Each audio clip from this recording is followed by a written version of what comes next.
Welcome back, everyone. Should we start with a haircut or end with the haircut? We probably do. If we're going to do a haircut, we should do it at the end. Yeah, definitely. What do you think of this haircut? Huh? I'm just glad, somebody that makes the kind of money that you make. Yes. At least you go to the same place that I go for a haircut. There's the so many old things I could say. I like to support the local economy. I guess I'll There leave you it at go. that. I know you would do that. This, of course, is Steve Carlton, First Vice President, Janney Montgomery Scott, financial wizard, advisor, you name it. Hey, we've got a series that we're working on, and not quite ready for to start tonight, about how much money do you need when you retire.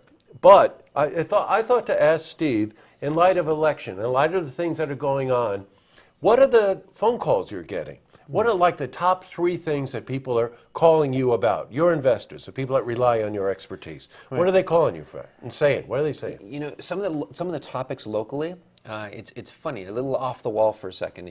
I get a lot of people asking me or talking to me about gas prices. Can you believe the gas station? When was the last time you saw gas $3.10 a gallon? When was the last time? I was in New Jersey. It was $2.65 a gallon. When was the last time you saw that? Wow. So I think there's a bit of nostalgia for a lot of people that are used to going to the gas pump, paying $4.20 a gallon, and this is a huge rollback in the pricing. So that's a big, big topic. The number 2 topic is people talking about this cold, the ice storm, and everything else that's coming from the West Coast, the Arctic. Oh yeah, okay. And saying, remembering what the gas prices were like. Sure. Energy, natural gas gas, right? And the huge spike that we got last year, and saying, are we looking for another season where we have $400 or $500 heating bills?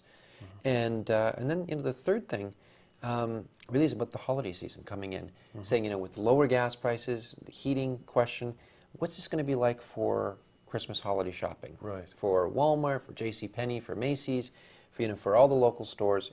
How does that look for the local economy and the national economy for retail? Well, Steve, those are topics that we all talk about. But when people are calling you, I just want to cycle back on that. So if they're talking about gasoline prices, I guess they're looking for your take or your advice on what it means to have that little extra disposable income in your pocket at the end of the month. Therefore, what kind of stocks or what should they be looking for? Yeah, right? Think about owning ExxonMobil or British Petroleum versus some of the fracking oil companies that are drilling. The concerns there about low oil prices. So but then there's consumer spending. Like people, the average, local Saratoga, Washington, Warren County, people, disposable income every week. That's a big, topic. So why would they call you about the weather?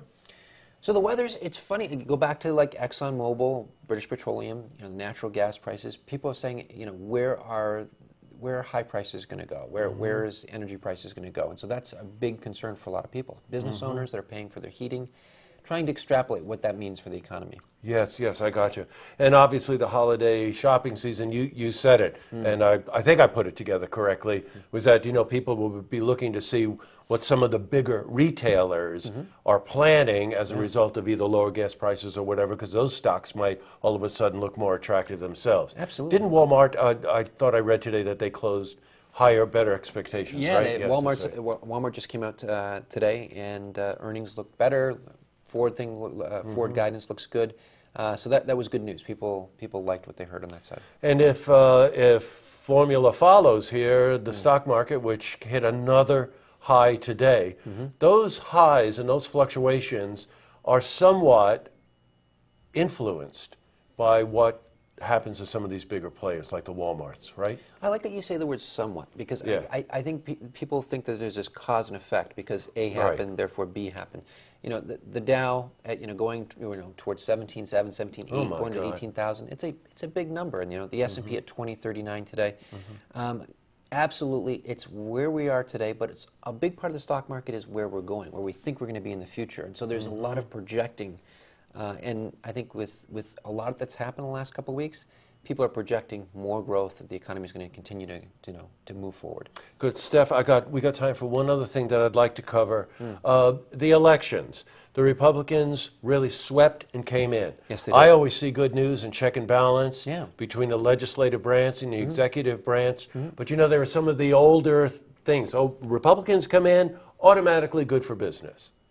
You talk about compromise and consensus and collaboration. Right. We talked about Reagan and Tip O'Neill earlier. That's right, sure. We talked about Bill Clinton. And, Newt Gingrich. Newt Gingrich.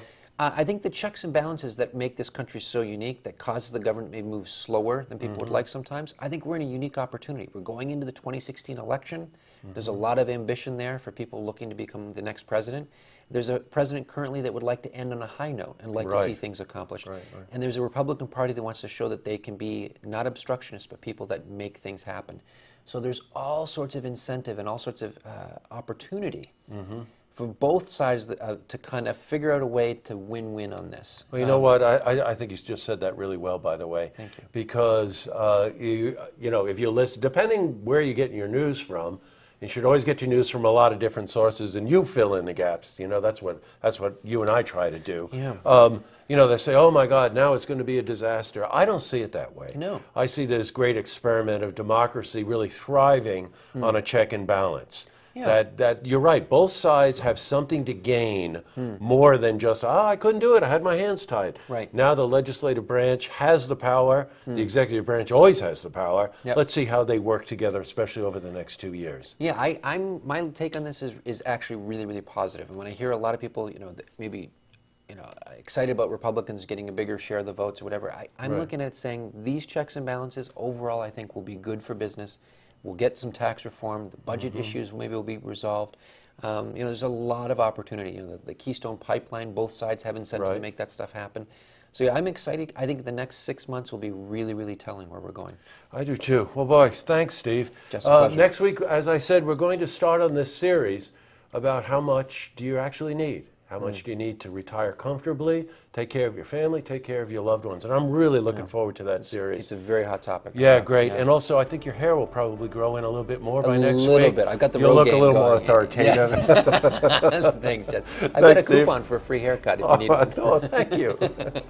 Okay, I'll see you next week. Thank you. To see this interview again, head to our website, looktvonline.com.